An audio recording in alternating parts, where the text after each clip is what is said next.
points.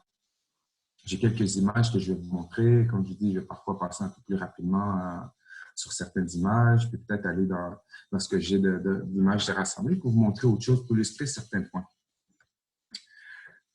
Donc, je dirais, ça fait au moins un peu plus d'une quinzaine d'années, pratiquement 20 ans que je m'intéresse à cette histoire-là.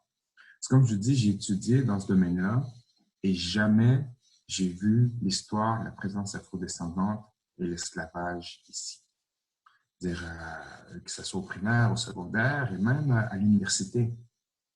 Et c'est après avoir gradué que je suis tombé un peu par hasard sur cette histoire-là. Je pense que comme un peu tout le monde, à un moment donné, on lit un livre ou un article et on tombe sur Marie-Joseph Angélique, 1734, incendie de Montréal.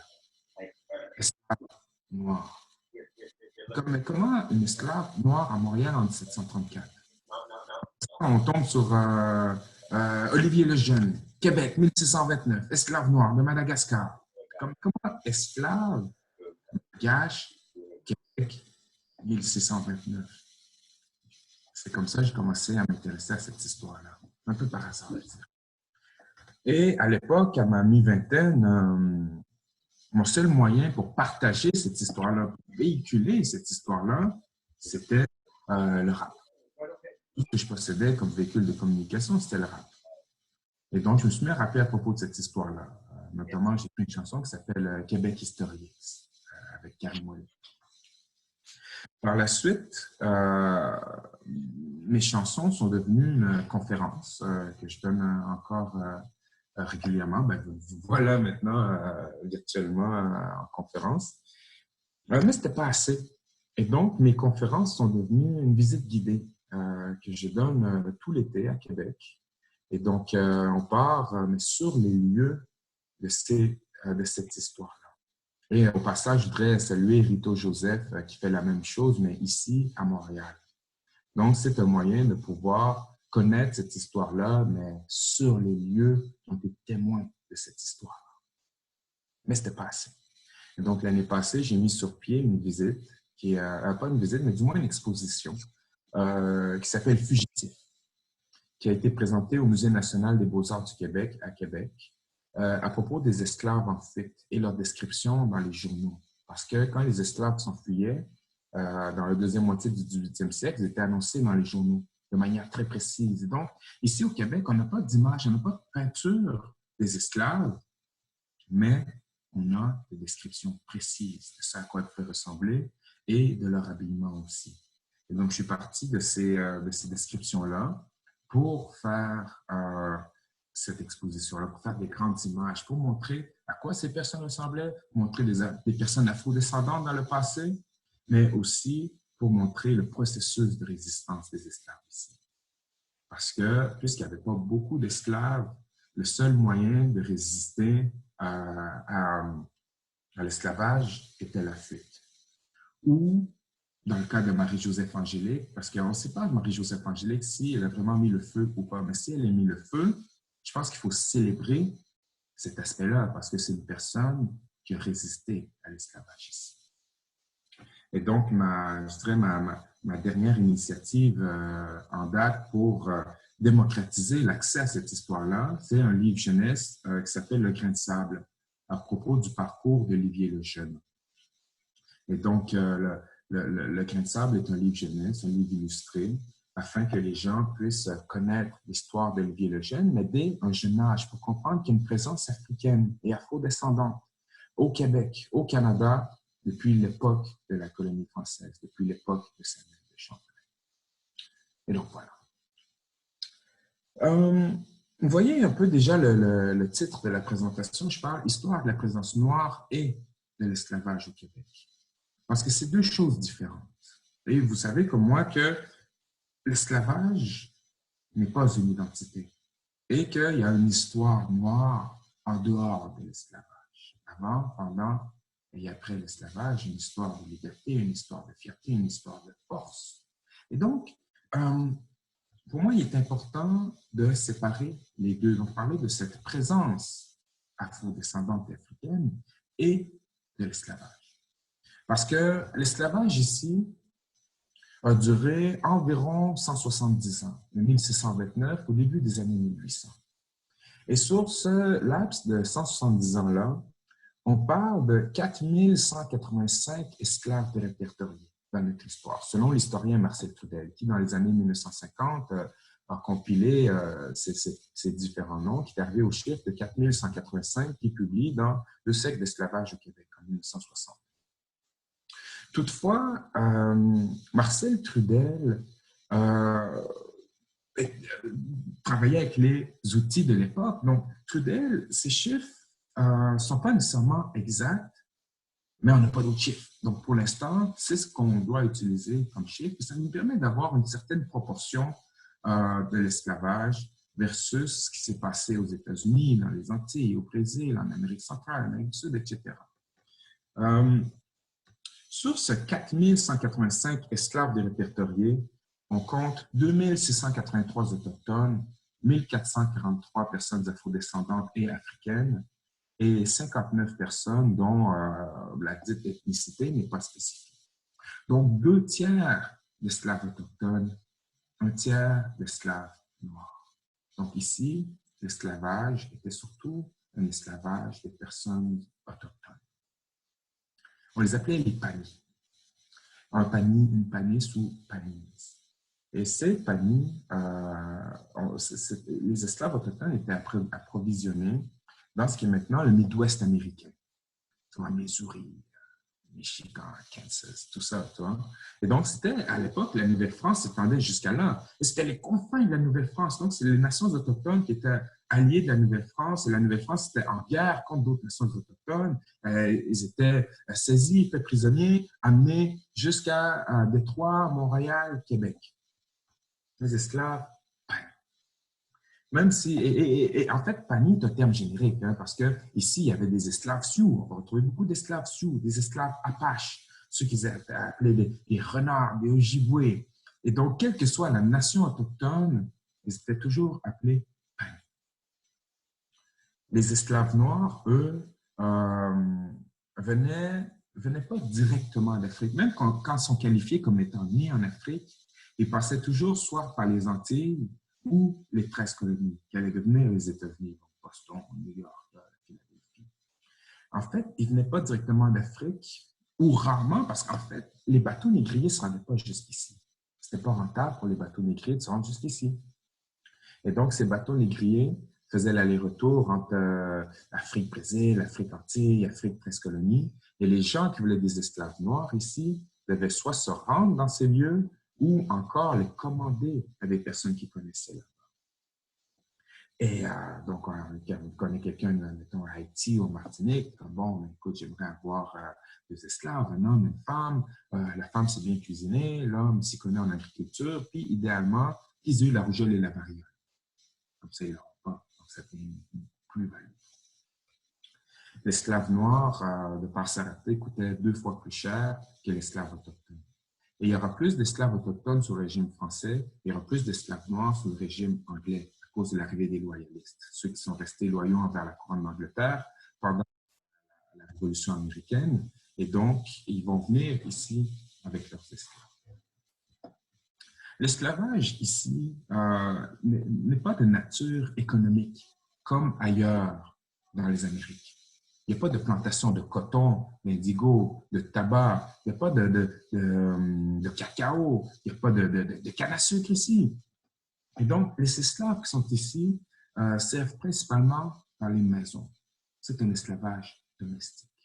Ils servent les repas, font les courses, s'occupent des enfants, vont couper du bois, doivent s'occuper du champ. Mais l'économie de la Nouvelle-France, sous le régime britannique, n'est pas une économie agraire, comme ailleurs dans les Amériques. Et donc, sous la Nouvelle-France, l'économie, c'est la traite des fourrures et la pêche.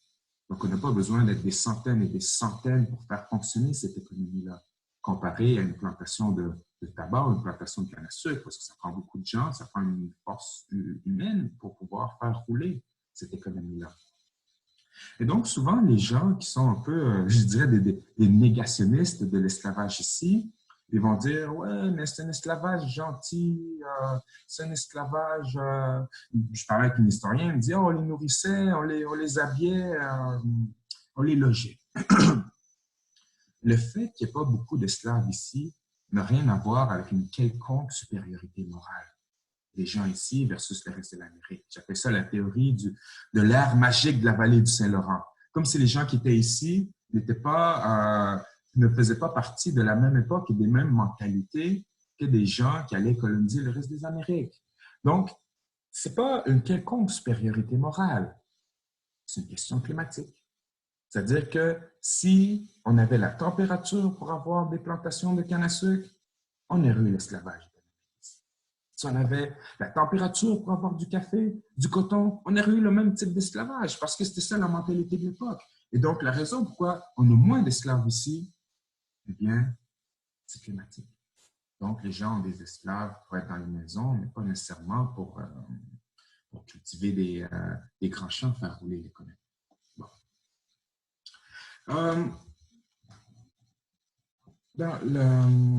Si on commence déjà aller à travers l'histoire, la première mention d'une personne afrodescendante ou africaine date d'avant même la fondation du Québec. C'est-à-dire que la ville de Québec est fondée le 3 juillet 1608 par Samuel de Champlain. Mais ce n'est pas sa première tentative de colonisation. Il y en a une première en 1604 sur l'île Sainte-Croix qui s'appelle Dutchett Island aujourd'hui. Et c'est une tentative de colonisation qui fonctionne très mal. C'est-à-dire que les gens ont froid, la terre n'est pas très facile à labourer, les gens attrapent le scorbut. On se nourrit mal, ils attrapent le scorbut. Et Marc Lescarbot, que vous voyez écrit ici, Marc Lescarbot, lui, accompagne l'équipage de Champlain et il écrit dans son histoire de la Nouvelle-France, le sieur de Poutrincourt qui fait ouvrir un nègre qui mourut de cette maladie à notre voyage, lequel la voile est partie bien saine, hormis l'estomac, lequel a pas des rides comme ulcéré. Et donc, cette personne qui est afrodescendante ou africaine fait partie de l'équipage de Champlain et décède du scorbut. On fait une autopsie pour savoir de quoi il est mort. Et donc, la ville de Québec n'est même pas fondée encore. Il y a déjà une présence africaine ici. Et ce n'était pas le seul. Un homme accompagne Champlain du nom de Mathieu d'Acosta. Donc, Mathieu d'Acosta, qui est un homme qui est assez mystérieux, parce qu'on n'a pas beaucoup d'informations à son sujet, mais on sait que Mathieu d'Acosta était l'interprète de Samuel de Champlain. C'est-à-dire que c'est lui qui fait la traduction, ce qu'on appelait à l'époque le truchement, entre les Premières Nations et les Européens. Donc, il y a très peu d'informations à son sujet. Tout ce qu'on a pu trouver, c'est qu'il aurait été capturé par les Hollandais au large de Tadoussac. Il était sur un bateau français, puis les Hollandais montent sur le bateau, ils arraisonnent le bateau hollandais, le bateau français, ils prennent les fourrures, les canons, et Mathieu d'Acosta, qui présumément parlait hollandais aussi. Donc, on pense qu'il parlait portugais, français, hollandais, et très probablement micmac. Et donc, Mathieu d'Acosta est ramené à Amsterdam, et le boss de Samuel de Champlain, qui s'appelait Pierre Dugardemont, que vous voyez en bas à gauche sur votre écran, Pierre Dugardemont fait des pressions sur les Hollandais pour récupérer les fourrures, les canons et Mathieu d'Acosta, ce qu'il parvient à faire l'année suivante. Donc, on est rendu en 1608, qui est, si vous vous souvenez bien, la date de fondation de la ville de Québec. Et Pierre Dugardemont veut absolument que Mathieu d'Acosta se joigne à Samuel de Champlain pour pouvoir contribuer à la fondation de Québec, de façon son boulot d'interprète. Mais Champlain est déjà parti. Et donc, Pierre Dugardemont propose à Mathieu d'Acosta de signer un contrat tout de suite. C'est comme, écoute, on signe un contrat tout de suite, on va te payer tant par mois jusqu'au printemps prochain, au printemps 1609, où le Saint-Laurent sera navigable, puis tu vas retourner, tu vas aller rejoindre Champlain à Québec, puis tu vas faire ta job. Et bien, Mathieu d'Acosta, il signe le contrat, il est payé à attendre. Parce que je veux dire, on offre de le payer à attendre 1 an, jusqu'à 30 jusqu'au printemps pour aller bosser. Donc, bien sûr, il signe le contrat. Et on perd sa trace. Et on le retrouve l'année suivante en prison au Havre pour insolence. Les gens me demandent souvent, mais qu'est-ce qu'il a fait pour être insolent? Moi, ce que je dis toujours, c'est qu'on ne sait pas, mais un homme noir, libre, qui fait de l'argent, qui est bien payé. Au début, 1600 en France, tu n'en as pas besoin de plus pour être qualifié d'insolence. Et donc, c'est tout ce qu'on a de Mathieu Dacosta. On sait qu'il ne reviendra pas ici. Mais la question qu'on peut se poser aussi, c'est comment est-ce qu'il est devenu interprète de langues autochtones? On ne sait pas. Mais l'hypothèse, c'est qu'il a dû accompagner les voyages de pêche qui venaient ici avant. Parce qu'il y a beaucoup de gens qui venaient pêcher, que ce soit, comme on pense beaucoup aux Basques, à Trois-Pistoles, et en fait, plusieurs nations européennes venaient pêcher dans le golfe du Saint-Laurent, Gaspésie, etc. Et quand les gens viennent pour pêcher, ils s'installent quand même plusieurs mois.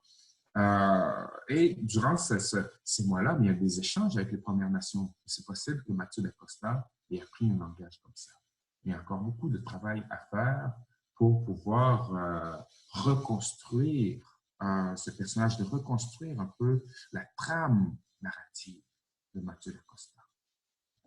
Une autre personne qu'on connaît un petit peu plus, mais encore, à propos duquel on n'a pas beaucoup d'informations, s'appelait Olivier Lejeune.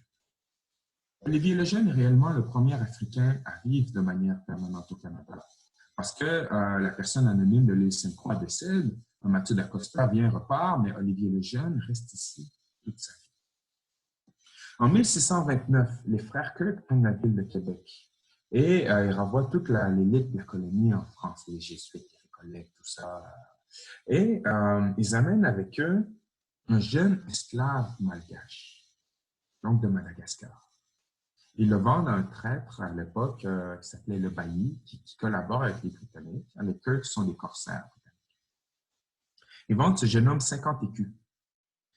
Et quand les Français reprennent la colonie en 1632, les Britanniques quittent, le traître, le Bailly, il quitte aussi parce que bon, c'est un traître, et il va confier ce jeune homme à Guillaume Couillard.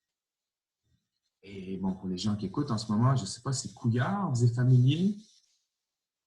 Eh bien oui, ce Couillard-là, c'est son descendant direct, disons son ancêtre direct, Philippe Couillard. Bien, la famille Couillard envoie Olivier Lejeune chez les Jésuites, qui à l'époque, les Jésuites ont genre une petite cabane dans ce qui est maintenant le quartier Limoilou, tu vois, le lieu historique, quartier Brébeuf. Dans une petite cabane. Il l'envoie là-bas et voici ce que Paul Lejeune, le père jésuite, écrit en 1633 dans les Relations des Jésuites. Il écrit « Je suis devenu régent au Canada. J'aboie l'autre jour au petit sauvage de côté et de l'autre au petit nègre ou mort à qui j'apprenais à connaître. Et je ne vois point échanger ces deux étudiants pour le plus grand auditoire de France. » Donc, ce jeune homme dont je parle, c'est le premier esclave ici, le premier Africain ici, et l'un de nos premiers étudiants. Dans toute l'histoire académique canadienne, l'un de nos premiers étudiants était un jeune esclave malgache. La plupart des informations qu'on possède nous viennent de Paul Lejeune, des Relations des Jésuites. Quelques mois plus tard, il écrit « Aujourd'hui, il nous a bien fait rire. On lui a dit que bientôt on allait le baptiser, puis il allait devenir comme nous. » Puis il s'est mis à pleurer. Puis il m'a dit « Mais pourquoi tu pleures? » Je dis « Mais si vous dites que je vais être comme vous, vous allez m'arracher la peau. » Il croyait que d'être baptisé, c'est d'être écorché. Et donc, il sera baptisé quelques mois plus tard. On va lui donner le nom de Olivier Lejeune. Olivier en l'honneur du gendre de Guillaume Couillard, qui s'appelait Olivier Letardy, et Lejeune en l'honneur du père jésuite Paul Lejeune, comme vous pouvez voir à l'écran. Olivier Lejeune va passer toute sa vie à Québec et décède en 1654. Il est inhumé le 10 mai au cimetière de la Côte-de-la-Montagne, un premier cimetière européen au Québec. Maintenant, on ne sait pas, on ne sait pas si Olivier Lejeune a été affranchi ou pas par Guillaume Couillard. Parce que quand il est décédé, on va inscrire dans le registre des sépultures qu'il est domestique de Guillaume Couillard. Mais domestique, à travers le temps, souvent a été utilisé comme un euphémisme, si on peut dire, souvent a été utilisé comme un alias d'esclave, tu vois. Donc, quelqu'un de noir à l'époque qui était qualifié de domestique pouvait être libre ou encore esclave. Donc, on ne sait pas si Guillaume Couillard a affranchi Olivier Lejeune ou pas.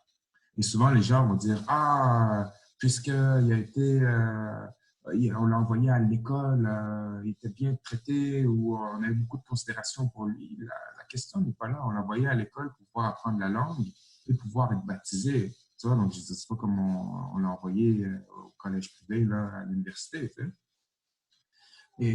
Et donc, voilà. Et pour les gens qui se posent la question, où est-ce qu'il habitait, on sait exactement où est-ce qu'il habitait. Si vous allez à Québec, vous allez dans le Vieux-Québec, dans la cour du séminaire de Québec, vous allez voir un moyen rectangle tracé dans le carrelage de la cour du séminaire de Québec. Eh bien, ce rectangle rappelle les fondations de la maison de Guillaume Couillard et, incidemment, le lieu d'habitation de Olivier Lejeune. Donc, on sait où est-ce qu'il a habité. Et même, vous le voyez un peu sur l'image, là, si vous allez en bas à droite, vous allez voir ce petit rectangle qui a l'air de court de basket. Ben, c'est là. Donc, voilà. Rapidement, à votre gauche, c'est la seule image d'un esclave panique qu'on a dans notre histoire. C'est celle-ci.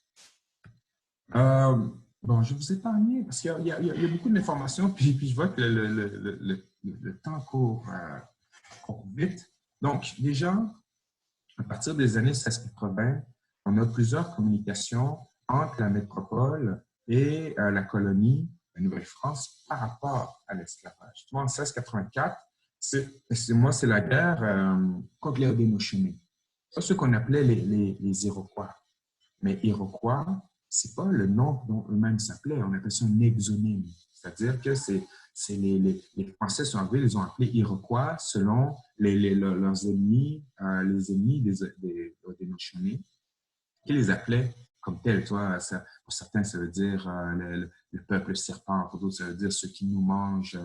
Et donc, c'est comme Huron. Tu vois, les Hurons eux-mêmes ne s'appelaient pas comme ça. Quand les Français sont arrivés, ils ont vu ce qu'on appelle les Wendat avec comme aujourd'hui ce qu'on peut appeler un Mohawk. Tu vois, puis ils disent, bon, ils ont une hure, comme le sanglier, on va les appeler les Hurons. Mais leur vrai nom, c'est les Wendat. Donc, c'est la guerre contre les Haudenosaunee.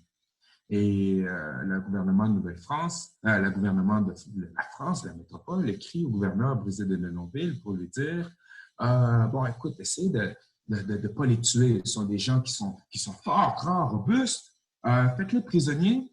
On va les mettre à profit dans les galères royales.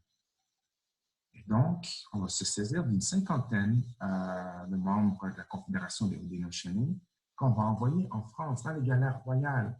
À l'époque, dans les galères, il y a deux types de galériens. Les forçats, qui sont des Français condamnés aux galères, comme disons 5 ans, 10 ans à la vie. Puis il y a les esclaves, qui sont des Nord-Africains, des Ouest-Africains et pendant quelques années, des Premières Nations d'ici. Et quand Frontenac va prendre son poste de gouverneur en 1689, il va essayer de rassembler ce qu'il est capable de trouver pour ramener ici, pour pouvoir apaiser un peu la colère et des Haudenosaunee et des alliés autochtones de la Nouvelle-France qui trouvaient que ce n'était pas un move très legit, comme on pourrait dire. 1688, le gouverneur Brisé de Denonville écrit roi Louis XIV pour lui dire, s'il vous plaît, laissez-nous le droit d'avoir des esclaves parce que ici, nos domestiques coûtent trop cher, puis vous voyez, les prescolonies se développent rapidement parce qu'ils ont des esclaves. Donc déjà, les années 1680, on va demander le droit d'avoir des esclaves ici. Puis Louis XIV va, bah, allez-y, hein? Vous avez le droit, mais assurez-vous qu'ils puissent survivre à l'hiver. Parce qu'à l'époque, on s'imagine que les personnes africaines ne pourront pas survivre à l'hiver. Un argument qui va être récupéré jusqu'au 20e siècle. Hein? Quand le gouvernement de Wilfrid Laurier, au début des années 1900, veut empêcher la venue des personnes noires au Canada, c'est l'argument qu'on va dire. On va dire, ah, écoute, c'est noir, c'est africain, c'est pas des températures peut-être pour eux, comme on n'essaie pas d'envoyer des Inuits en Afrique, là, tu vois? Mais à l'époque de Brisé de Denonville, puis Louis XIV, c'était pas idéologique, c'était purement économique. Tu vois, on ne peut pas les acheter puis ils meurent de froid. Dans la décennie qui va suivre, il y aura 4 personnes afrodescendantes et africaines qui vont entrer sur le territoire, des répertoriés. Rappelez-vous, le terme important, c'est répertorié. Les noms qu'on peut trouver. Donc, il y en a 4 qui vont entrer sur le territoire. Dans les 20 ans qui suivent, il y a 145 familles pour 13 Noirs qui vont entrer sur le territoire.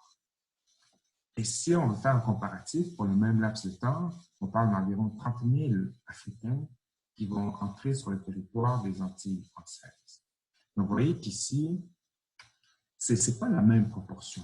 Et c'est un peu comme une excroissance du monde atlantique. Tu vois? Ce n'est pas la même proportion. Mais on a un lien beaucoup plus étroit qu'on s'imagine avec l'esclavage atlantique. Oui, il y a l'esclavage autochtone, il y a les esclaves afro-descendants et africains qui viennent ici. Mais outre cette évidence-là, le sucre qu'on mangeait ici, des Antilles, cultivé par les esclaves. Le rhum qu'on boit ici, il vient des Antilles, cultivé par les esclaves. Dans les années 1800, une partie de la morue qui était pêchée en Gaspésie était envoyée dans les Antilles jusqu'au Brésil, dans les plantations pour nourrir les esclaves. C'est-à-dire que la morue de bonne qualité était envoyée en Europe, la morue de mauvaise qualité était envoyée pour nourrir les esclaves dans les plantations des Antilles jusqu'au Brésil. Au moins 46 bateaux négriers ont été construits au Canada. 19 à Terre-Neuve, 16 au Nouveau-Brunswick, 7 en Nouvelle-Écosse et 4 à Québec, dont le duc de Bourbon en 1715, qui a fait 3 voyages entre l'Afrique et les Amériques. 1725, 1729 et 1732, de Ouida au Bénin jusqu'en Martinique, de Gorée au Sénégal jusqu'à la Louisiane, et encore une fois, de Gorée au Sénégal jusqu'à Haïti.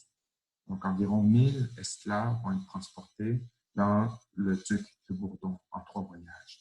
Et en tout, ces 46 bateaux négriers construits au Canada vont avoir permis le transport de 16 000 esclaves ou 16 000 Africains qu'on va esclaviser entre la côte ouest africaine et les Amériques.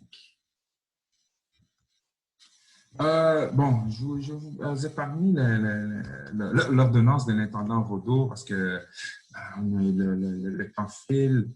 Aussi, bon, c'est encore, vous voyez, d'autres communications entre la Nouvelle-France et la métropole. C'est quelque chose qui était présent dans les esprits des gens de vouloir avoir des esclaves. Sauf que, puisqu'ici, comme je dis, c'est une excroissance, c'est toujours plus rentable pour les bateaux négriers de faire l'aller-retour Afrique et plus bas dans les Amériques de remonter jusqu'ici. Le fleuve Saint-Laurent qui est navigable une partie de l'année aussi, tu vois, donc c'est pas rentable. Et donc, l'intendant Bégon va réitérer l'intérêt des colons ici d'avoir des esclaves en 1716.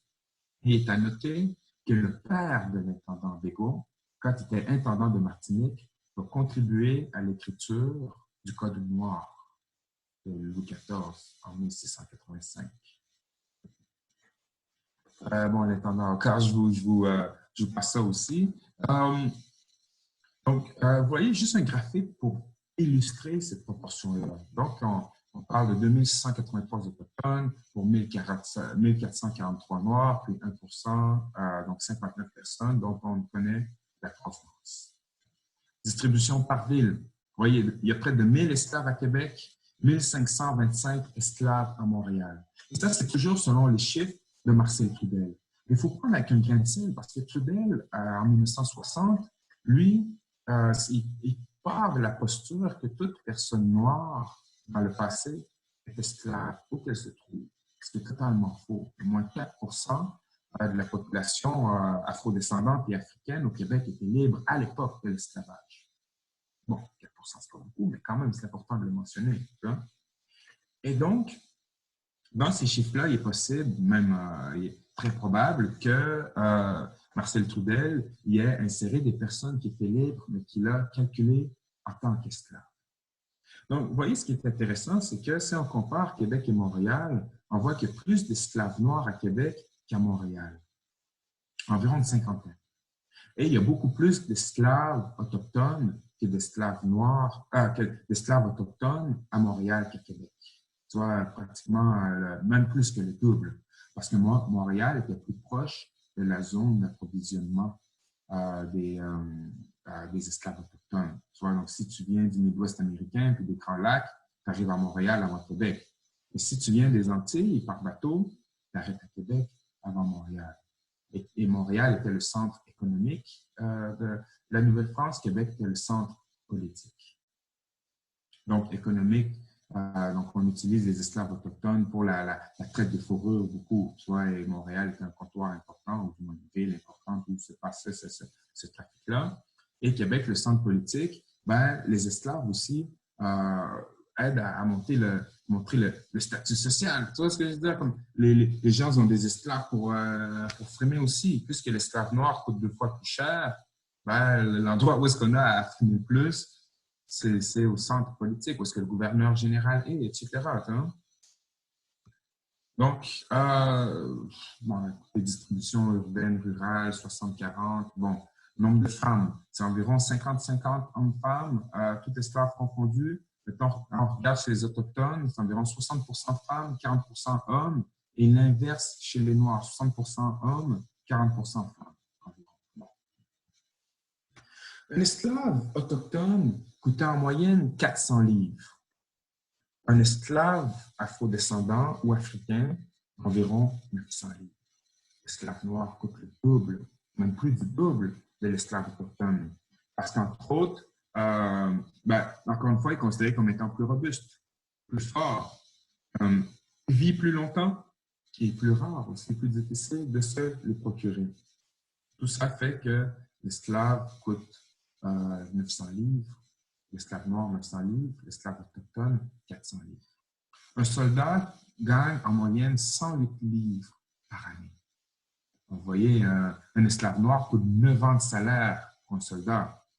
Un artisan non spécialisé gagne environ 300 livres par année. Donc, un esclave noir coûte 3 ans de salaire pour un artisan non spécialisé. Donc, vous voyez que ce sont seulement les gens fortunés qui peuvent se permettre des esclaves. Et pour un autre comparatif, un porc coûte 50 livres à l'époque, une vache coûte 100 livres. Et donc, un esclave autochtone coûte 8 cochons. Un esclave noir coûte 9 vaches. Et c'est important de le mentionner parce que ces gens sont traités comme du bétail. Hein? On les achète, on les vend, on les donne, on les lègue, on les échange, on les loue. Je voyais récemment un homme qui était échangé contre un sac de farine de maïs. Tu vois? Et ces gens, quand on les annonce dans les journaux, ben, ils sont placés, admettons, entre une jument et un baril de mélasse. Donc, ce sont des gens qui sont traités comme du bétail. Au Québec, il n'y a pas de marché aux esclaves en tant que tel. Toutefois, il est arrivé que des gens vendent leur esclave au marché. C'est-à-dire, on vient avec notre esclave au marché puis on le vend à encore plus offrant. À partir du régime anglais et de l'arrivée de la presse écrite, on parle de la fondation de la Gazette de Québec en 1764 par William Brown. À partir de ce moment, les esclaves sont annoncés dans les journaux. Donc, si on ouvre la Gazette de Québec le 9 juillet 1767, on tombe sur cette annonce. To be sold, a healthy Negro boy about 15 years of age, well qualified to wait on a gentleman as a body servant. Donc, à vendre, un jeune nègre en santé, environ 15 ans d'âge, bien qualifié pour servir un gentilhomme en tant que valet. À vendre ensemble, un beau et une belle négresse mariée, le nègre âgé de 23 à 24 ans, d'auteur de 5 à 6 pieds anglais, etc., etc., tu vois. To be sold, a pony boy, about 17 years of age. Donc, à vendre, un garçon panier, environ 17 ans d'âge, remarquablement sobre, très en santé, robuste, un excellent servant. Vous voyez, on va vanter les qualités de nos esclaves. On les vend, tout simplement. Regardez, 17 mars 1791, dans le Québec Herald, à vendre, un jeune nègre, environ 18 ou 19 ans d'âge, fort, très en santé, il a eu la rougeole et la variole, comprend très bien les affaires agraires, d'agriculture, farming business. Et il parle anglais, français et allemand. Et quand on regarde ces annonces, ça nous indique plusieurs choses. Regardez déjà dans les 4 annonces, il dit « About 15 years of age », âgé de 23 à 24 ans. « About 17 years of age »,« About 18 or 19 ». On ne connaît jamais véritablement l'âge de l'esclave. Vous voyez, c'est toujours approximatif. Et regardez celui à droite. On dit, il a eu la rougeole et la variole. Comme je vous disais un peu plus tôt, ça devient une plus-value. Donc, on peut vendre l'esclave plus cher parce qu'il y a eu des maladies. Ces maladies, ce sont des maladies qu'on attrape qu'une fois. Donc, si tu as survécu à cette maladie-là, ben, tu vas avoir plus, la vendre plus cher. Et en plus de ça, regardez, il parle anglais, français et allemand. Et il n'est pas rare pour les esclaves de parler plus d'une langue. On retrouve des esclaves qui parlent anglais, français, allemand, d'autres qui parlent hollandais, gaélique. Et donc, ces gens parlent plus d'une langue selon la succession de propriétaires qu'ils ont pu avoir. Et ça, c'est sans compter aussi leur langue maternelle. S'ils sont nés en Afrique, si tu parles Wolof, Sérère, bon, eh bien, c'est une langue aussi. Donc, il n'est pas rare de trouver des esclaves qui sont polyglottes.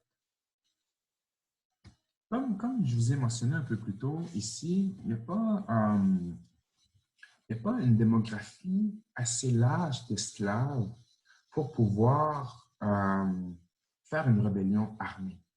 On pense à partout dans les Amériques. Nat Turner, en Virginie, 1831, la révolte de Louis Delgrès dans les années 1790, dans les Antilles, je ne me souviens plus si c'est Guadeloupe ou Martinique. Toussaint et la révolution haïtienne, les nègres marrons en Jamaïque, les révoltes au Brésil. Donc, partout où est-ce qu'il y a une population asservie, il y a des révoltes. Hein? Ici, il n'y a pas assez de gens. Donc, la seule manière de pouvoir se rebeller, c'est à travers la fuite. Sans compter la rébellion quotidienne des gens qui ralentissent le travail, qui brisent les outils, qui font semblant de ne pas comprendre les explications ou les ordres. Mais sinon, les gens s'enfuient. Regardez en bas à droite. Il s'est enfui vendredi au soir 10 du présent de chez M. Prentice, un mulâtre nommé Jacob d'environ 18 ans. Et là, on va décrire ce à quoi il ressemble et comment il est habillé. Je vous parlais de l'exposition fugitive un peu plus tôt, qui est basée sur ces annonces-là. Et donc, Jacob fait partie de l'exposition fugitive. Et regardez ici, un élément qui est intéressant, on parle de mulâtre. Aujourd'hui, c'est un terme qu'on utilise encore, mulâtre. C'est un terme qui vient de l'esclavage. Hein? C'est un terme qui vient de l'esclavage. C'est un terme animalier, hein, qui vient du mulet, qui est l'enfant de l'âne et de la jument, ou je ne me rappelle jamais le croisement entre les deux animaux, mais c'est un terme animalier qui vient de l'esclavage. Vous voyez, déjà, 1778, on parle de mulâtre, nommé Jacob. Et une chose qui est importante de mentionner aussi, c'est que le métissage en esclavage provient toujours des agressions sexuelles. C'est-à-dire qu'il n'y a pas de consentement en esclavage.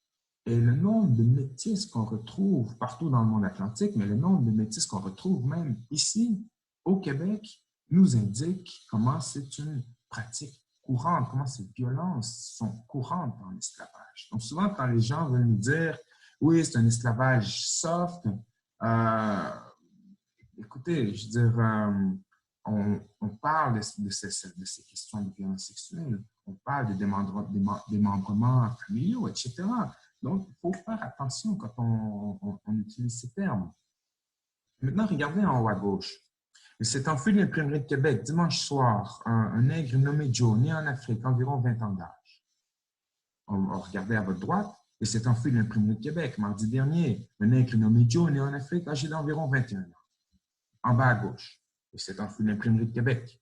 Jeudi soir, un nègre nommé Joe, né en Afrique, environ 22 ans.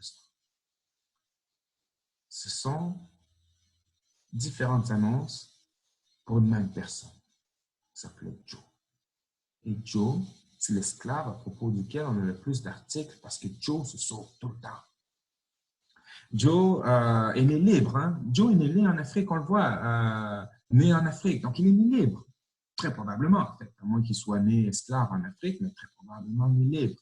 Et n'accepte pas l'idée d'asservissement. Donc, Joe se sauve tout le temps.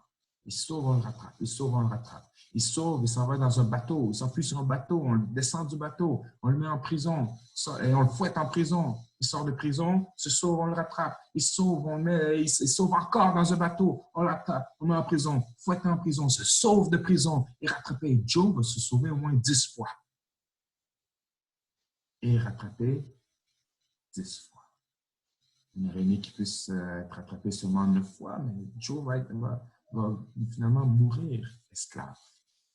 Mais ce n'est pas faute d'essayer. Maintenant, l'esclave le plus connu de notre histoire. Et ce que je vais faire, je vais peut-être dire accélérer, mais à moins que je parle plus vite, je ne sais pas plus comment accélérer. Là. Mais je vais vous parler rapidement de Marie-Joseph Angélique, rapidement parce que c'est une personne à propos duquel on peut trouver beaucoup d'informations. Mais ce qu'on connaît moins toutefois, c'est un autre aspect de cette histoire-là, qui est le bourreau de Marie-Joseph Angélique. Parce que à l'époque, il était très difficile de trouver un bourreau. On parle dans les années 1720, 1730. Il est toujours difficile de trouver un bourreau parce que le bourreau, c'est un marginal. C'est un, comment dire, outcast. Personne ne veut parler au bourreau. Personne ne veut devenir bourreau. Le bourreau est la peste sociale. Tout le monde fuit le bourreau. C'est toujours difficile d'en trouver un. Et au début des années 1730, quand on n'a pas de bourreau, on fait quoi? Achetons un esclave. Donc, on s'en va en Martinique. Acheter un esclave qu'on en met à mort pour s'être sauvé 3 fois. Ça s'appelait Mathieu Lévy. Donc, on entre dans son cachot, et on dit, bon, écoute, tu as le choix, soit qu'on te tue ou soit tu vas tuer les gens au Canada. Et donc, Mathieu Léveillé décide de venir ici. Et quelques mois plus tard, il va faire sa première exécution. Il va exécuter Marie-Joseph Angélique. Elle, Marie-Joseph Angélique, est née soit au Portugal ou dans les îles Madères, achetée par un marchand hollandais qui l'amène à New York, qui la revend au marchand de Montréal qui s'appelait François Poulain de Francheville. Donc, pour les gens à l'extérieur de Montréal, les gens de Trois-Rivières, si vous êtes familière avec les forges du Saint-Maurice, François Poulain de Francheville, c'est lui qui fonde les forges du Saint-Maurice.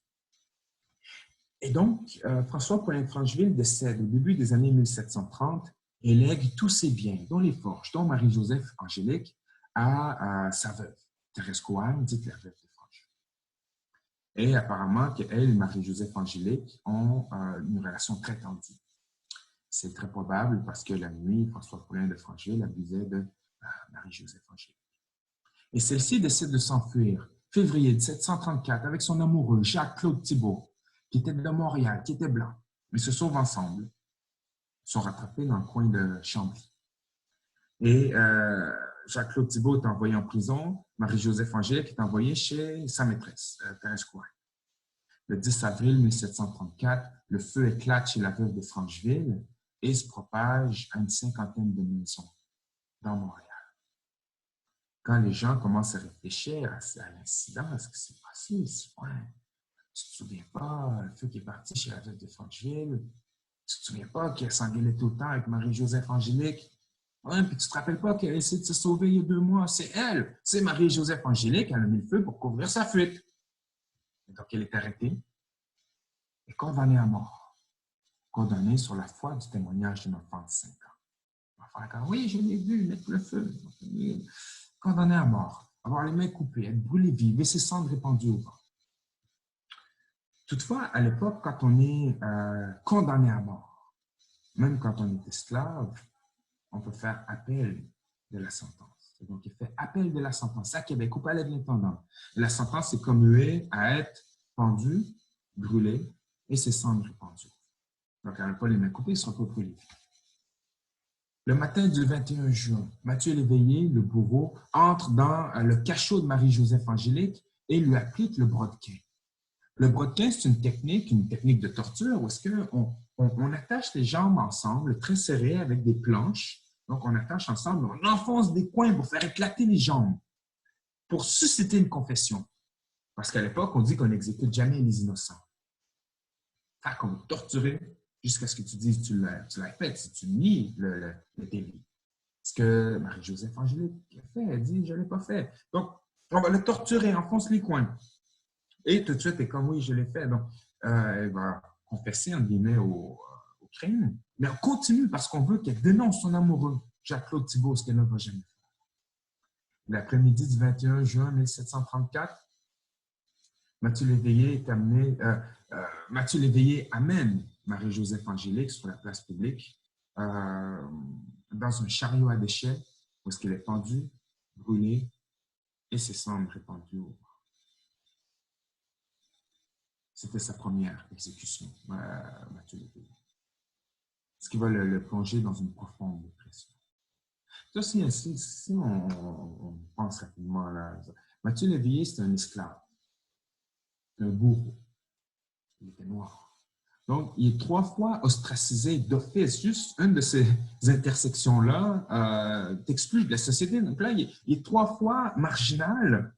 Et la première personne qui l'exécute au Canada est probablement la première femme noire qu'il rencontre ici. Et ça va le plonger dans une profonde dépression. À tel point qu'à un moment donné, on est comme, bon, écoute, tu es tout le temps dépressif, tu sais quoi, on va t'acheter une femme.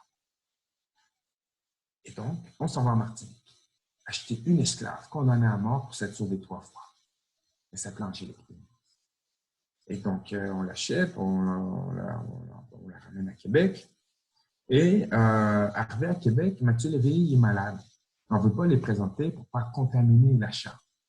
Hein, rappelez-vous du détail, c'est-à-dire qu'on va on va essayer de sauvegarder notre investissement. Parce que si on la présente, puis il la contamine, puis elle est mort, on perd de l'argent. Donc, on attend, puis Mathieu Léveillé décède.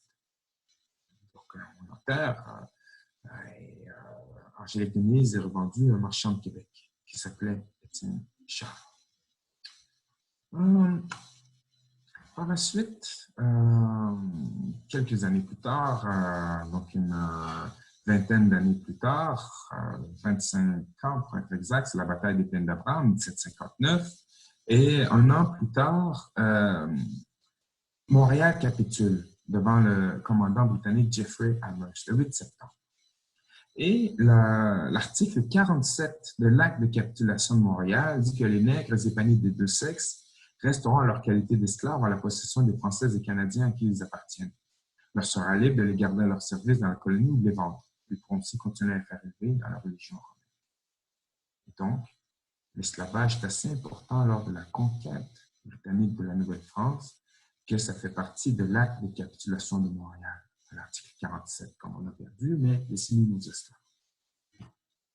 Rapidement, on va parler des propriétaires, très rapidement. Vous voyez, il y a 1574 maîtres identifiés. Sur ce nombre, 86% sont francophones, 14% sont anglophones. C'est une statistique qui fait souvent sourciller, puis, mais il n'y a pas un qui est meilleur que l'autre. Hein, c'est juste une question que l'esclavage dure plus longtemps sous le régime français que le régime anglais. L'esclavage sous le régime français dure environ 130 ans et sous le régime anglais, ici, environ 40 ans. Donc, si on se reporte ailleurs, dans les Antilles ou ici, tout le monde a des esclaves. Ce n'est pas une question de fierté linguistique. Là. Rapidement, les gouverneurs généraux, Frontenac, Rémy de Pourcel, Rigaud de Vaudreuil, Beauharnois. Regardez Beauharnois, 27 esclaves, c'est beaucoup ça. Vaudreuil-Cavagnal, 16.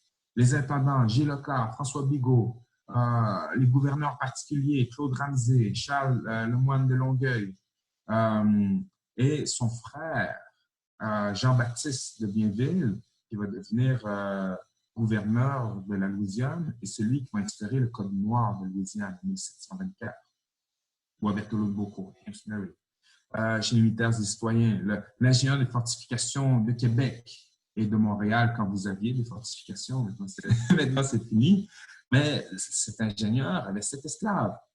Montcalm, le général Montcalm, battu par Wolfe, 3 esclaves. Lévis qui va remplacer Montcalm, un esclave. James McGill, on en parle beaucoup de ces temps-ci, 6 esclaves. Les évêques, Saint-Vallier, Dequet, Pontbriand, Plessis, ont tous des esclaves. Les Jésuites, 36 esclaves à leur mission à Sainte-Famille, je crois. Marguerite Duville, mère supérieure de Sœur-Grise à Montréal, dans les années 1700, 6 esclaves. Congrégation Notre-Dame, les Récollets, les Ursulines à la Nouvelle-Orléans, le séminaire de Québec à Kaskakast. Tous les esclaves. Les hôtels-Dieu aussi, Québec-Montréal. Les hôpitaux généraux aussi, Québec-Montréal. Maintenant, comment l'esclavage se termine ici au Bas-Canada?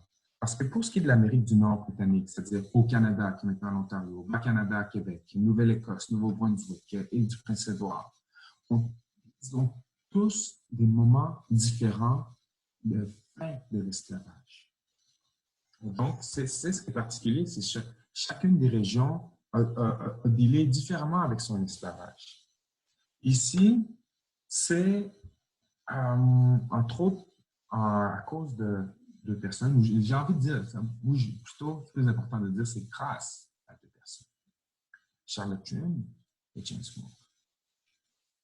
Charlotte Tryon était l'esclave de Jim Cook. Charlotte Tryon qui est née en Afrique, tu vois, et est devenue l'esclave de Jim Cook. Et en février 1798, elles étaient dans les Antilles, ensuite elles ont bougé vers Québec et ensuite à Montréal. Février 1798, Charlotte décide de s'enfuir. Et elle est rattrapée, ramenée devant le juge James Monk. On dit à Monk, voici Charlotte, c'est une esclave, en fait, il faut la punir. Monk dit, OK. Donc, il s'en va dans les livres de loi. Il réalise qu'il n'y a aucune loi en lien avec l'esclavage ici. L'esclavage au Bas-Canada, au Québec, n'était pas légal. C'est un esclavage de fait. Les gens sont habitués de le faire, ils ont des esclaves, mais ce n'est pas légal. Et Monk, comme écoutez, il n'y a pas de loi, je ne peux pas la punir, pas acquitter. Donc, on peut s'imaginer, Charlotte, elle retourne au quartier comme elle retourne chez elle. Les gens la voient, parce que qu'est-ce que tu fais là, comme tu n'es pas en Afrique, t'es pas en Afrique, mais qu'est-ce que tu fais là, comme tu n'es pas en prison? Et sinon, il n'y a pas de loi. Les esclaves sont comme, comment il n'y a pas de loi? Je ne sais pas, moi, il n'y a pas de loi, il n'y a pas de loi. Les gens sont comme, quoi? Il n'y a pas de loi. Les esclaves se lèvent, puis ils s'en vont. Ils s'en vont. Manuel Allen s'en va. Judith s'en va. Robin s'en va. Manuel Allen s'en va. Il trouve un job dans une taverne. Et même son ancien propriétaire rentre dans la taverne. Puis ils sont comme, tu fais quoi? L'autre, il est comme, toi, tu fais quoi? Il est arrêté. En fait, tous ces gens sont arrêtés. On les amène devant James Monk. On dit, Monk, voici des esclaves sont en fait pour les punir. Monk, il dit, écoutez, il n'y a pas de loi, il n'y a pas de loi. Et tout esclave que vous allez amener devant moi, je vais me libérer. Pas, acquitté, acquitté, acquitté. Et c'est comme ça que l'esclavage disparaît ici, au Bas-Canada, au début des années 1800.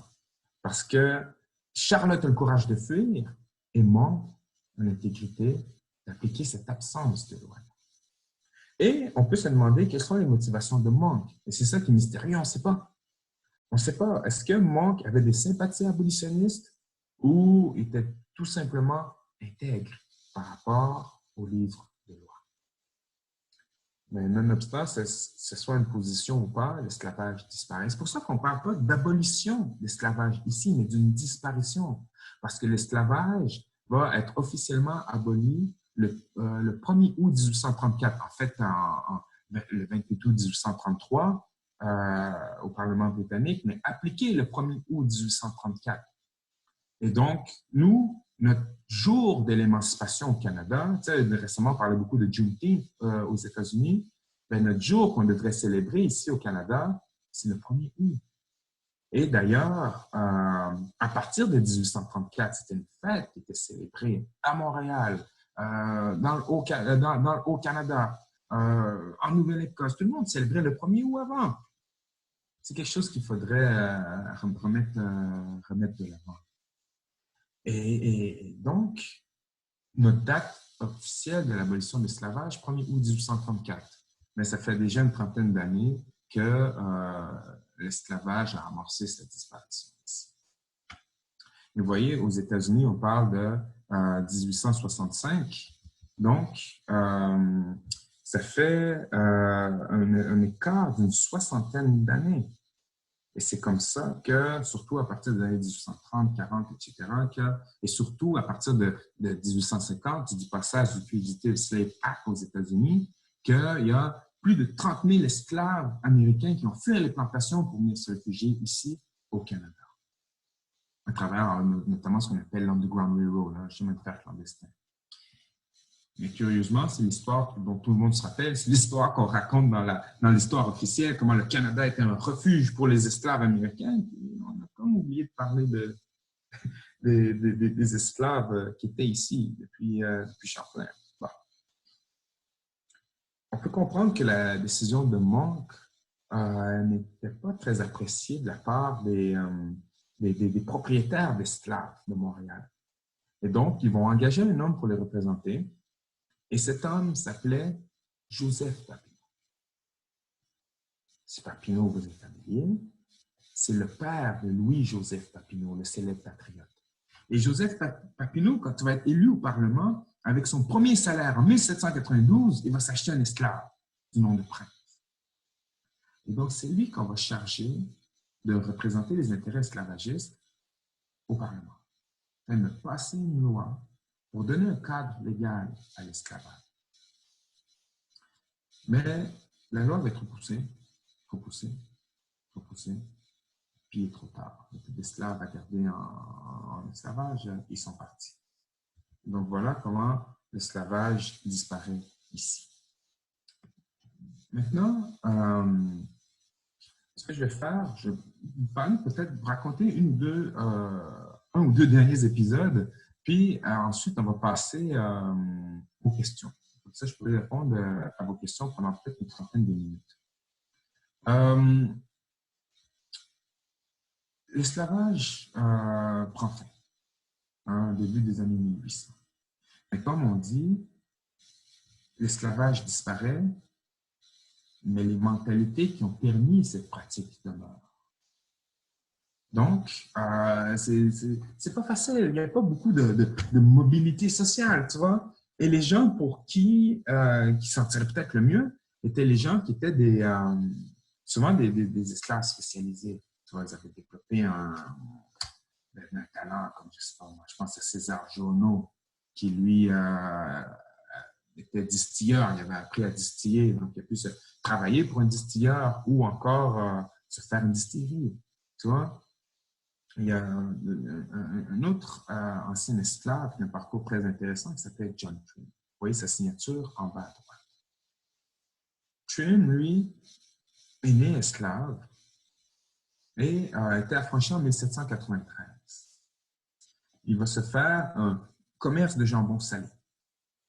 John Trim vend du jambon. Vend du jambon, fait de l'argent, achète propriété, revend, achète des lopins de terre, vend des fruits, fait du jardinage. Et John Trim va devenir riche.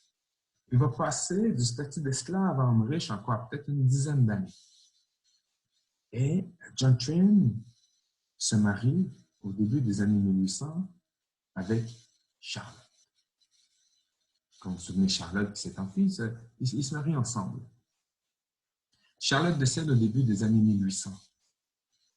Et John Trim se remarie avec une fille de Montréal qui s'appelait Flavie de Niger, qui était blanche et qui avait 18 ans. Et John Trim s'en allait apparemment sur 70.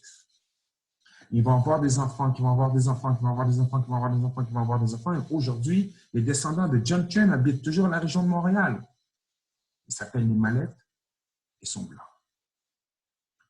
Et donc, souvent on dit, bon, au Québec, on a du sang autochtone, français, britannique, écossais, irlandais, mais noir aussi, à travers ces mariages-là. Non? Et souvent, quand on dit, mais où sont les descendants des esclaves? Ben, certains sont partis, tu vois, certains sont des réfugiés, des fugitifs. Eux ont retourné vers les États-Unis après la guerre de sécession. Les esclaves qui étaient ici, certains ont quitté vers les États-Unis, au Canada, vers la Nouvelle-Écosse, les provinces maritimes. D'autres sont restés. Certains sont demeurés noirs et d'autres, avec le temps, sont devenus blancs. Tu vois? Et le descendant d'esclaves le plus connu dans notre histoire, pour l'instant, le temps qu'on fasse d'autres généalogies, mais le descendant le plus connu d'esclaves dans notre histoire, c'est Maurice Duplessis, l'ancien premier ministre, Maurice Duplessis, la grande noirceur Maurice Duplessis. Eh bien, son ancêtre était un esclave. Donc voilà. Et rapidement, si vous voyez au centre, c'est la vie de décès d'Alexander Grant, qui, en mon sens, est le premier activiste noir ici dans les années 1830. C'est-à-dire qu'il va donner un sens communautaire, en fait, aux personnes afrodescendantes et africaines qui habitaient Montréal dans les années 1830. Et Alexander Grant meurt d'un accident de cheval, de vache, en 1838. Donc, c'est dit lundi soir, M. Alexander Grant quitte cette ville, venait des courses. Excusez-moi. Venait des courses à cheval, une vache qui ne trouvait son chemin, attaqua son cheval, on fait payer, blablabla. Il se fracture le crâne. Il s'est dit, M. Grant était un homme de couleur, mais respectable et de très bonne conduite. Le fameux mais qu'on retrouve qu'on trouve déjà dans les années 1830. M. Grant était un homme de couleur, mais respectable et de très bonne conduite. Et Alexander Grant a un parcours extraordinaire et je vous invite à lire son parcours dans Black Men de Frank Mackay. Il en parle aussi dans Done with Slavery. Mais c'est un parcours qui est extraordinaire et Alexander Grant mériterait qu'on célèbre sa vie et ses actions. Donc voilà. Maintenant, je vous inviterai à poser des questions. Je ne sais pas si on passe par le... Je vais passer par le chat. On va voir qu'est-ce qui est ici. Oui, donc s'il vous plaît, inscrivez vos questions dans le chat. J'en ai pris quelques-unes, donc on va juste commencer. Il y en a qui sont en français, en anglais, mais tu peux toujours répondre en français. Donc, le premier, c'est de Ali.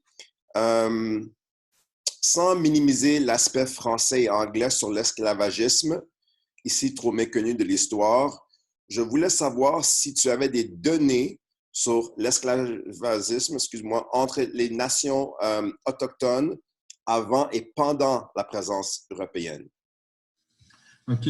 Ben, c'est une question, salutation Ali, d'un Ali à un autre Ali. Écoute, l'esclavage chez les nations autochtones existait aussi. En fait, il y a eu de l'esclavage partout sur Terre dans toute l'histoire de l'humanité. Il y a eu de l'esclavage en Afrique, en Asie, en Europe, ici dans les Amériques, donc partout. Mais la grande différence, c'est que tous ces esclavages étaient basés sur un statut social. C'est-à-dire, on t'a compris, maintenant, t'es mon esclave, ou des gens se vendaient en esclavage, on t'a capturé. Donc, c'était un statut social. Les personnes noires, blanches, autochtones étaient réduites en esclavage. Mais la grande particularité de l'esclavage transatlantique, c'est la notion de race. C'est à partir de ce moment qu'on va développer la notion de race, mais on va aller chercher les Africains pour les esclaviser. Tu vois? Et un autre moment où est-ce que la notion de race s'est ancrée dans la pratique de l'esclavage, c'est avec l'esclavage transsaharien. Donc, les gens traversent l'Afrique du Nord traversent l'Afrique, vont vers le Sahel, capturer des gens, remontent le Sahara, ils distribuent ces esclaves au nord de l'Afrique, le Maghreb, dans le Hijaz, le Moyen-Orient, en Turquie, etc. Et donc, je n'ai pas de données propres par rapport à l'esclavage interautochtone, mais il y a un homme qui a écrit un livre très intéressant qui couvre un peu ce sujet, mais aussi quand les personnes, les colons français avaient des esclaves autochtones. Et le livre s'appelle Bonds of Alliance de Brett Rushford. Et donc, je pense qu'il y a encore beaucoup d'études à faire dans ce secteur-là de l'histoire. Excellent. Et l'autre, c'est en parlant des fleuves portant le nom parfois dérogatoire, ou ici, la question est des nègres, N-E-G-S. Qu'est-ce qui se passe? Qu'est-ce qui s'est passé? Pourquoi qu'on a des fleuves nommés après des nègres? Pour les points d'eau, qui sont des lacs, des rivières, avec le nom du Nègre, en fait, ça devait être, et ça, je ne sais pas, c'est une hypothèse, mais je pense que c'est soit qu'il y a eu des esclaves présents dans ces coins-là, soit qu'il y a eu des cultivateurs, des gens libres qui étaient là. Parfois, c'est une personne qui a pu se noyer dans ce point d'eau-là, puis on va lui donner le nom. Et donc, moi, je pense que ce sont des noms qu'on doit changer et conserver.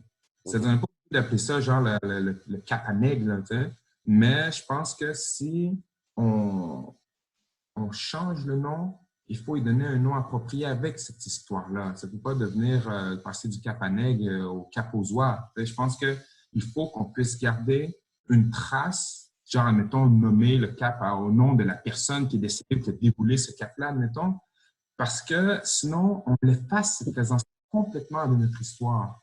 Et donc, je pense que oui, il faut changer ce nom-là, mais il faut garder un nom en lien avec cette histoire-là pour que les gens puissent se rappeler cette présence-là. Excellent. Et l'autre, je crois que c'est Éric Garneau, je ne suis pas sûr, mais de parler de M. Garneau. Elles sont vraiment vastes, mais si vous pouvez juste faire quelques commentaires sur ça. Oui, bien, en fait, François-Xavier Garneau, qu'on considère comme le père de l'historiographie au Québec, le père des sciences historiques, est le premier à écrire l'histoire du Canada en 45-46.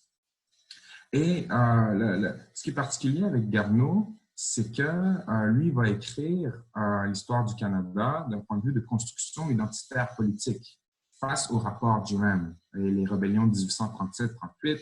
Le rapport Durham dit que le peuple canadien-français est un peuple sans passé, sans histoire, sans culture, il faut les assimiler. Et ben, les gens disent, c'est pas vrai, on a un passé, mais il faudrait l'écrire. Ça n'avait pas été écrit encore, c'est Garneau qui l'écrit. Toutefois, Garneau étant, comme on dit souvent, un homme de son époque, ben, c'est raciste. Et il écrit dans la première version, la première édition de l'Histoire du Canada, il écrit « Nos ancêtres français n'ont pas cru bon avoir des esclaves afin de conserver la pureté de notre sang. » Donc, comme on regardait ailleurs ce qui s'est passé, il y a l'esclavage, ils sont mélangés, leur sang n'est plus pur. Tu vois? Donc, nous, notre sang est pur parce qu'on n'a pas eu d'esclaves. Mais c'est pas vrai. Et les gens, même à l'époque de Garneau, vont lui reprocher. Jacques Vigée et Louis-Hippolyte Lafontaine vont écrire de l'esclavage en Canada, le premier document à propos de l'esclavage ici en 1859. Ils vont reprocher à Garneau l'omission de ces détails parce qu'à l'époque où Garneau écrit ça, les gens ont le souvenir de l'esclavage. Et donc, dans sa seconde édition, Garneau va dire « Ouais, mais en tout cas, il y a des esclaves, mais vraiment pas beaucoup. Point, tourne la page. » Excellent. L'autre, c'est une question plus générale. On en a parlé un peu avant your talk. Y a-t-il une ouverture de la part du ministre de l'Éducation pour inclure ces histoires dans les manuels scolaires? Je ne sais pas. Je n'ai pas discuté avec le ministre ou je n'ai pas discuté avec des gens au ministère de l'Éducation. Je ne sais pas quelle est l'ouverture, mais je pense que si, comme on dit un peu plus tôt, si tous et toutes on met des pressions, ils n'auront pas le choix d'inclure cette dimension de l'histoire. Parce que je sais qu'il y a de plus en plus de gens qui sont ouverts à cette histoire-là et en parler dans les cours. Toutefois, le problème, c'est que beaucoup d'enseignants n'ont pas les ressources adéquates pour pouvoir transmettre cette histoire-là. Et donc, c'est de développer des ressources accessibles et de mettre de la pression sur le gouvernement pour qu'il soit obligé d'inclure cette histoire-là, d'inclure cette présence afrodescendante africaine ainsi que l'esclavage dans nos cours d'histoire. Excellent. Et l'autre, c'est quand même intéressant. Les bateaux d'esclaves, est-ce qu'il y en a qui sont conservés? Est-ce qu'ils sont dans des musées? Ça, j'ai aucune idée. Je sais que dans ceux qui ont été construits ici, certains, je pense, ils ont coulé ou ils ont été vendus, ils ont été cassés ou démembrés. Donc, je n'ai pas encore poussé plus loin la recherche sur les traces de ces bateaux qui ont été construits ici. Mais je pense qu'il y a des endroits où est-ce qu'ils ont conservé certains, mettons, une poupe ou un certain truc de ces bateaux-là. Je pense que plusieurs sont au fond de la mer aussi. C'est ça. Puis l'autre question, c'est plus général. Quand on parle du racisme systémique contemporain aujourd'hui, c'est certain que c'est lié à l'esclavage et à la marginalisation systémique depuis des centaines d'années. Et c'est quoi les connexions que tu vois ou l'importance d'enseigner ça dans les écoles ou que la population en général soit au courant de ça pour allumer une réflexion sur le racisme systémique en 2020 et continuellement? Ben, je pense qu'il y a un lien entre l'esclavage transatlantique et le racisme systémique parce que l'esclavage transatlantique a confirmé ou du moins a donné le cadre pour la naissance de la notion de race. C'est à ce moment-là que les inégalités qu'on voyait entre, quote-unquote, les dites races, c'est-à-dire qu'on voit des propriétaires blancs, des esclaves noirs sur des terres dont les personnes autochtones sont expropriées, a donné le cadre pour justifier une hiérarchisation des races. Donc, de construire les races sur une hiérarchie. Et donc, immanquablement, ça a un impact parce que si pendant des siècles, une partie de la population est traitée comme inférieure, on l'a dit inintelligente, on dit qu'elle ne peut pas se gérer par elle-même, que ça prend d'autres gens pour les encadrer, qui sont faits juste pour travailler, bien sûr que ça va teinter l'imaginaire des gens et l'inconscience collective jusqu'à ce jour. Et donc, je pense que oui, tout ce qui se passe aujourd'hui, le racisme systémique, le racisme tout court, sont ancrés dans l'esclavage et la colonisation. C'est-à-dire, jusqu'à maintenant encore, on célèbre la colonisation. Mais les gens sont venus coloniser parce qu'ils voyaient les Autochtones ici comme inférieurs. Ils voyaient les Africains comme inférieurs. Et c'est pour ça qu'on se permet de coloniser. C'est-à-dire, ces gens n'ont jamais décidé d'aller, admettons, les Britanniques n'ont jamais décidé d'aller coloniser l'Espagne, ou les Français n'ont jamais décidé d'ouvrir des colonies sur la côte hollandaise parce qu'on les considère comme des égaux. Mais quand on arrive en Amérique, tout d'un coup, on a le concept de terres vierges. Ce sont des terres vierges. Même s'il y a des gens qui habitent ici, ce sont des terres qui ne sont pas habitées, mais en fait, qui ne sont pas exploitées comme à l'européenne. Et c'est pour ça qu'on sent que ces gens sont inférieurs. Donc, c'est pas la question, là, mais... Ouais, non, c'est très clair. L'autre, c'est une question d'amour. Est-ce que les relations amoureuses blanc-noir autochtones étaient quelque chose d'autorisé? Oui, c'est-à-dire qu'on connaît dès les années 1700 les couples autochtones et blancs. À partir des années 1700, on retrouve des couples autochtones et noirs et blancs. Et ces gens ont le droit de se marier à l'Église. Bon, écoutez, c'est pas bien vu de la société, on s'entend, mais il n'y a pas de loi contre l'union de ces personnes-là, comme on va retrouver ailleurs dans les Amériques, comme on va retrouver aux États-Unis jusqu'à l'époque récente. Ici, ces gens ont le droit de se marier, mais c'est souvent le bas de la société. Comme dans les années 1800, on va retrouver plusieurs Irlandaises qui vont se marier avec des hommes noirs. Donc, les Irlandais qui sont arrivés avec les réfugiés irlandais qui sont arrivés avec la maladie de la patate, tout ça, des gens qui sont moins fortunés. Donc, souvent, ce sont les gens du bas de la société là, qui se marient de manière mixte. Toutefois, on va retrouver, même à la fin du 19e siècle, une femme du nom de Marianne Guy Martin, qui est une femme noire, va se marier avec le député, un député fédéral. OK. C'est un exemple très clair et excellent. Donc, merci pour ça. Ça, c'est plutôt un commentaire, puis peut-être tu peux aussi parler du travail que tu fais avec la Commission des droits de la personne ici au Québec. Je suis enseignante au secondaire et je vous confirme que la notion de l'esclavagisme, hate that word, noir et autochtone est présent dans les nouveaux programmes depuis 2015. Les outils de Webster sont utilisés et de plus en plus les enseignants et enseignantes sortent du cadre du manuel et du cursus fait par les maisons d'édition pour discuter de ces enjeux avec les élèves. Ah, mais ça me fait plaisir à entendre et merci du commentaire. Et d'ailleurs, justement, on travaille sur une trousse éducative avec la Commission des droits de la personne et des droits de la jeunesse pour amener la discussion par rapport à l'esclavage, par rapport au racisme, des activités, des textes que vous pouvez utiliser en classe, au secondaire et au primaire, afin d'initier vos jeunes à cette histoire-là et vous donner les ressources aussi. Il y aura une médiagraphie, donc pour pouvoir aller chercher des livres, des textes, des vidéos, des podcasts, pour pouvoir se renseigner sur cette histoire-là et la partager. Donc, mais je suis content d'entendre ça. Merci. Excellent. Et peut-être quelques dernières. Cara, tu avais mis une question, je vais la retrouver. Dans le fond, en termes d'obstacles, c'est quoi les plus gros obstacles que tu vois maintenant en 2020 ici à Montréal, au Québec, pour combattre le racisme systémique? Ah, écoutez, je Des pense que c'est questions. une question d'aveuglement, souvent d'aveuglement volontaire. Il y a beaucoup de gens qui ne veulent pas voir ces dynamiques-là. Et il y a une dynamique de diminution, c'est-à-dire les gens diminuent cette question-là. Et ce qu'il faut comprendre, c'est que oui, il y a la question du racisme individuel, comme les gens qui disent des mauvais mots, tout ça, mais le racisme systémique, donc dans la hiérarchie, amener des personnes racisées dans les positions de pouvoir. C'est ça qui est difficile, c'est ça qui est insidieux, parce que on va dire, bon, on va mettre des noirs devant la caméra. Hey, vous voyez, c'est réglé. C'est pas réglé.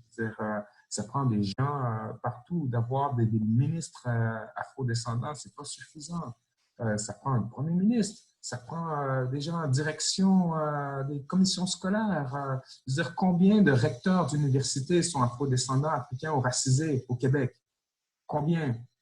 Et dans le haut de la hiérarchie académique, combien?